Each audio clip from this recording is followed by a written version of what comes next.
Hi everyone! So I hope you're all managing to keep warm in this rather chilly weather. I've taken some inspiration from this sort of festive feeling that the snow has given us to do a vlog on staying active and hopefully staying as healthy as possible over the festive period. So last year I got asked to speak on BBC Radio Tees about how to stay active and relatively healthy over Christmas. So I thought I'd share 3 of my favourite points with you that will hopefully give you some advice and help you keep things going over the festive period and not grind to too much of a mince pie shaped halt. So my first little tip is about getting outside and embracing the great outdoors. As much as at this time of year that might not seem like the first thing you'd like to do when it's snowing or raining or blowing a gale or it's -2 and you're sat by the fire like, no, I'm not moving. Actually getting outside, enjoying it, embracing it all is going to do you the world of good. Even if you've got the whole family round and everyone's kind of sat in feeling like you're looking like a turkey after eating so much of it, actually getting out and moving is going to make you all feel so much better, and then when you cozy back down by the fire you're going to feel good for it.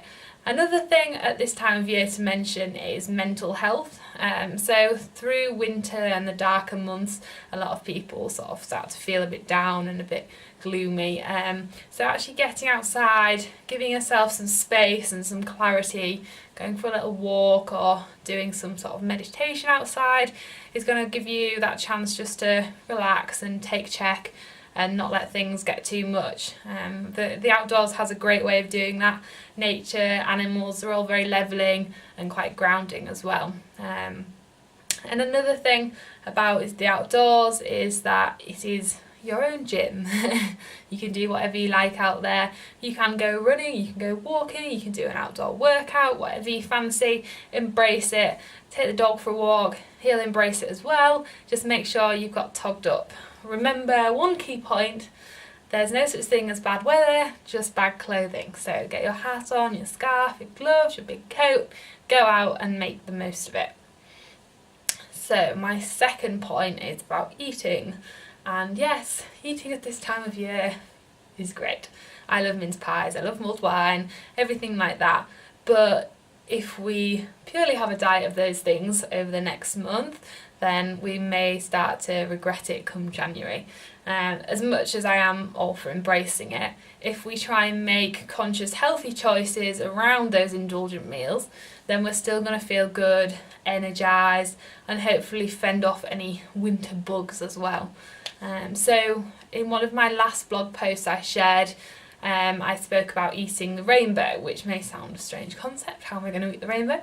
But actually trying to eat a rainbow of foods, so every different colour, as much colour as you can get on your plate, because in those colours are lots of micronutrients, so things like vitamin C, vitamin B, vitamin D, all those good things that we need to help us keep sort of feeling great through the winter months and all year round. But I think sometimes we find it hard to eat as much fresh stuff at this time of year, because we do want to eat warm, cosy food that makes you feel quite snuggly and wintry, but still try and eat as much of these different coloured foods as possible, because that's what's going to keep you sort of up and running all through the winter months. No one wants to feel rubbish when it comes to the Christmas party. So yeah, try and get as much fresh fruit and veg, good protein sources as well. They're going to keep you full so you don't feel like binging on naughty food. And then also complex carbohydrates. Yes, you will be eating quite a lot of carbs through via chocolate and these sorts of things, but actually eating good sources of carbohydrates, so vegetables as well, but think whole grains, they're going to be great. We want to keep the digestive system going and keep those energy levels constant as well, because we can feel quite tired when it's so dark all the time, so we want to make sure our nutrition is on point. So yeah, even if you're sort of getting your vegetables in through things like soup, I know that's one of my favourite things. Rather than having a salad on a lunchtime at this time of year, I'd much rather have a nice big bowl of soup, so cram as much into that as you can and really embrace those winter feelings but still keep it nutritious and healthy. And my final point is going to be move as much as possible. Again, it may be the last thing that you want to do at this time of year. You're cosy in front of the fire, watching Home Alone with your box of Quality Street. Who would blame you for not wanting to move? But if you can try and find, one or two things a week that you will stick with throughout the winter, then you're going to feel so much better for it. Yes, we don't want to set our alarm clocks for 6 o'clock in the morning to go out for a run. Well, some of you might, I don't know, but I don't. So try and think of things like going to a class with a friend. If you sign up for that, you say to your friend, yes, we'll both go, and you both commit to it, then chances are you will make it and you will enjoy it because it's with someone that you like, okay? So yeah, try and find a class that you can go to and commit to it. Another thing, going back to going outdoors, go out walking, embrace that, embrace the fresh air and all what the outdoors has to offer. Another thing that's good at this time of year is things like yoga and Pilates, because those sorts of things are going to help stretch us out as well. This time of year we sat feeling quite cold and end up quite hunched up and feeling quite tight. So doing some exercises like yoga and Pilates that aren't too strenuous and don't feel like massive sort of commitment from the sweating point of view are actually going to be really beneficial from your overall health.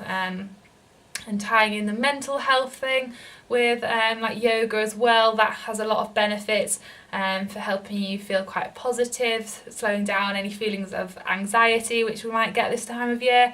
A lot of people think, oh god, lots of family occasions, socialising, I should be doing this, I should be doing that. You should be doing exactly what you want to make your Christmas as enjoyable as possible, and hopefully being able to take check, slow things down and have that little bit of moment of peace in this time of madness is quite valuable. Another thing that I would say is great this time of year is actually trying a new sport, which a lot of people probably wouldn't associate with winter, but there are a lot of things that you can do indoors that you will really enjoy. You will learn a new skill, you will meet new people, and it will all be done inside. So during winter I used to play quite a lot of badminton. I used to play every Monday and Wednesday evening with a really great group of ladies, and it was a really fun way of staying fit, maintaining my fitness, improving a skill and being sociable without having to go to a sort of cold gym at this time of year. So if you get a chance, try a new sport. You might find something that you really enjoy, you might meet some new people, make some new friends, but most importantly you'll keep moving and enjoy how you're doing it. So yes, I think that's all of my 3 tips. So getting outside, embracing the great outdoors, eating as much nutritious food as possible in amongst all the indulgent food, and moving as much as you can. So yeah, get outside, do what you need to, keep that body moving, don't end up looking like a mince pie come January. So I hope you've enjoyed my top 3 tips for trying to stay as healthy as possible. I've also put it into a blog format, so if you'd like to read it then that's on my website, and I'll be sharing my little tips across my social media, so on Instagram and Facebook. Keep an eye out on there for more tips on staying fit and healthy this winter. Thank you!